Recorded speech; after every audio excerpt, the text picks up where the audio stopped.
it's all colored, we're going to take our picture and fold it back like that.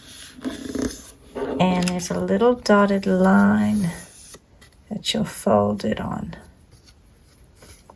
Now you just take your scissors and you're going to cut on those white cutting lines there, just to the top of the manger box.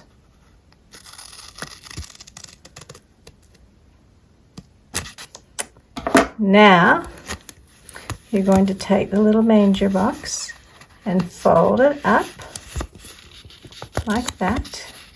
Fold it up. And fold it back down. Now open the whole thing up, just be careful, and put it down on the table, and then pull the manger box forward, and then you're going to fold it this direction and press it out. Then open it up. And now it's time to decorate.